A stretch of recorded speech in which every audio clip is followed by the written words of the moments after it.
tenemos, en el marco del Simposio Internacional Jorge Isaac, dedicado a la cultura afro-latinoamericana, a un africano que viene de Senegal, Mamadou Badiane. Empecemos contando, que nos cuentes sobre esta relación hoy, contemporánea, la relación África y América, las Américas, sobre todo pues la que tú conoces mejor, que es la del Caribe y la América del norte, y por supuesto ya empiezas a tener muchas referencias de Latinoamérica. Yo me imagino que sí. Muchísimas gracias, Darío, por la invitación. Yo creo que obviamente es una relación de varios siglos, es una relación complicada, es una relación conflictiva, pero es una relación con puente. Y yo creo que eso es algo muy, muy importante entre, en general, las Américas y África. Voy a empezar solamente con un elemento cultural que me parece sumamente importante, que es el ritmo, que es la música. ¿Por qué es tan importante este elemento cultural? Y parece ser lo más importante, por ejemplo, entre África y el Caribe. Este puente sonoro que existió desde muchísimos años, sobre todo entre el Caribe y tanto África occidental como central, la influencia caribeña, diría yo, afrocaribeña, en la parte central de África, en la zona de Congo, pero también en la zona occidental, es muy importante. Y al principio fue la música. Obviamente la gente se hace siempre esta pregunta, ¿por qué la música? Porque la música que vino del Caribe era música que se cantaba en español, y que nuestros países ex colonias francesas hablan francés. ¿Por qué el desarrollo del ritmo?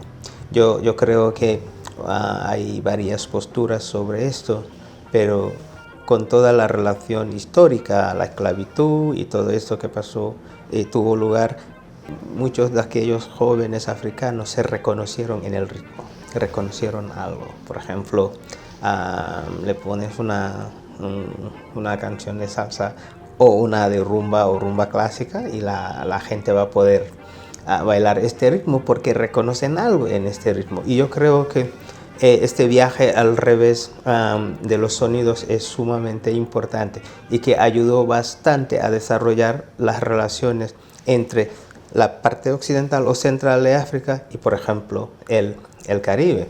Hay gente que sabía quién era, por ejemplo, Benny Moré, y no sabían quién era el presidente de tal o cual.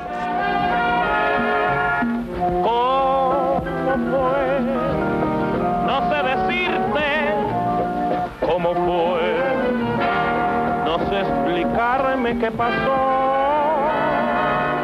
Y eso me pareció muy importante, que yo, por ejemplo, mucho más joven veía a gente cantar canciones muy conocidas en español, sin entender lo que decían, pero yo creo que era el ritmo. El puente rítmico, el puente sonoro entre África Occidental, Central también, y el Caribe, yo creo que es un elemento histórico muy importante que refuerza las relaciones entre África y el Caribe, sobre todo.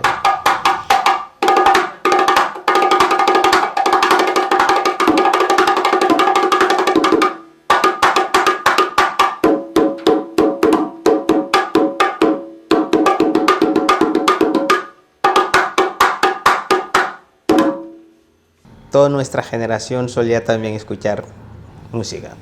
Solían decir música afrocubana, pero a veces no era solamente afrocubana, podía ser de Puerto Rico, podía ser de la República Dominicana, pero por varias razones se pensó más en Cuba. Yo tenía esta curiosidad de saber qué es lo que se decía en estas canciones. Sí, intentar cantarlas, pero entenderlas para mí era más importante. De ahí mi interés, por ejemplo, en el español. ¡Vamos, vamos!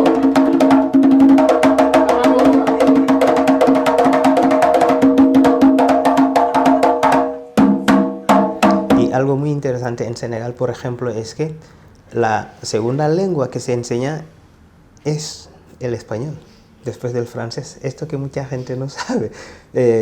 Muchísimos estudiantes toman clases de español y muy temprano. Ahora lo pueden dejar si quieren, pero en mi caso no lo dejé, me fui directamente después de la secundaria a la universidad, y en aquellos momentos había convenios entre Senegal y España, y me saqué una de estas becas de la Agencia Española de Cooperación Internacional y me fui a Madrid.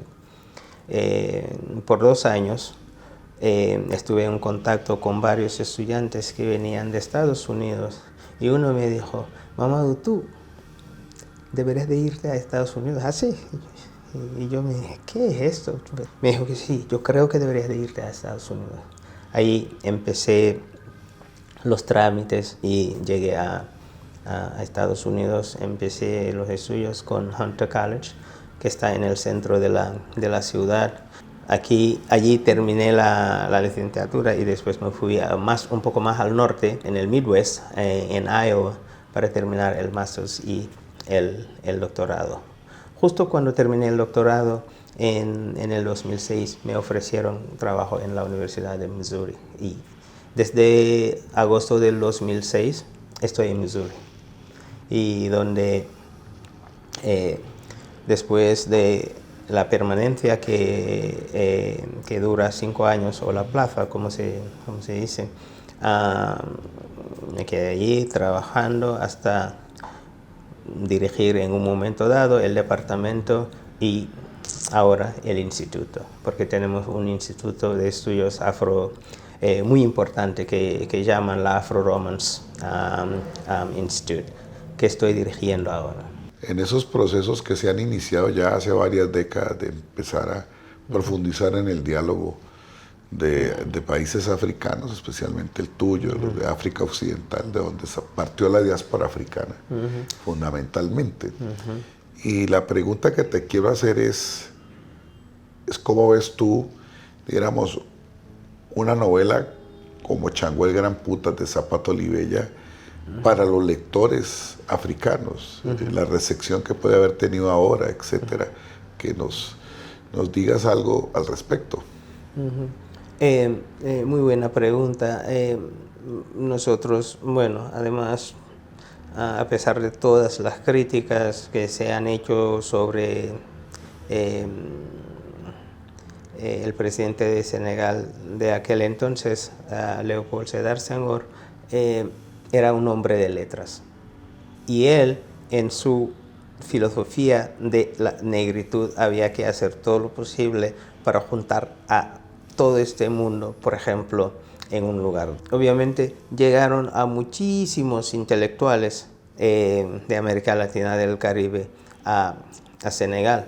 Obviamente es difícil porque las realidades políticas, socioeconómicas son diferentes, las realidades históricas son diferentes, pero él vio desde muy pronto la importancia de las pertenencias, no solamente raciales, pero culturales, porque su ideología no era solamente racial, era también muy cultural. Zapato Olivella es un caso específico, sin duda, porque estás pensando en un congreso que va a girar en torno a las relaciones, al tema religioso, tradicional, afro. La conexión es muy fuerte en ese sentido. Ahora bien, obviamente, África ya no es África. Lo que quiero decir con eso es que, bueno, hoy somos países o musulmanes o católicos, cristianos diría yo en general, y la ideología que puede verse es que aquellas religiones nuestras desaparecen poco a poco. Por ejemplo, si nosotros del otro lado del Atlántico vemos a un autor tocar temas que son realmente los nuestros, esto crea una relación específica. Lo doloroso es que Por ejemplo, en la secundaria no se conoce muy bien a Zapato Olivella, no se conoce muy bien al tema de Django. Es en la universidad donde la gente empieza a leer y empieza a redescubrirse. Hay que saber observar muy bien para ver elementos de las religiones tradicionales africanas allá en África. Pero esta relación, por ejemplo, entre los temas religiosos que toca Zapato Olivella son muy importantes. Y en cuanto a la música, yo hablaba de puente sonoro, pero aquí hablo de semillas divinas que se conservaron de manera muy celosa en las memorias de los afrodescendientes aquí en las Américas. Pero sí, otra conexión entre las Américas y África. Y yo creo que Manuel Zapato Olivella lo hizo maravillosamente bien.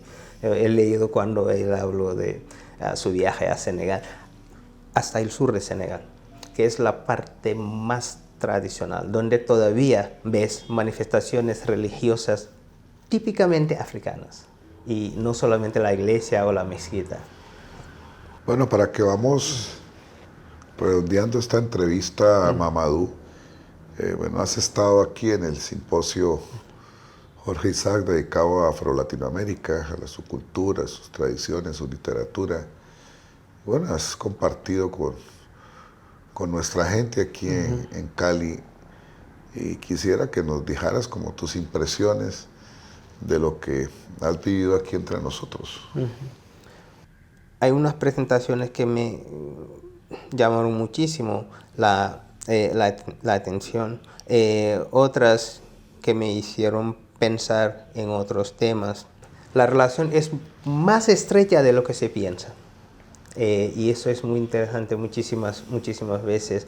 Pero sí, lo que yo he visto aquí me gustó muchísimo por el nivel tan alto del debate intelectual, cultural que organizaste. Sí, me quedé muy impresionado, de verdad.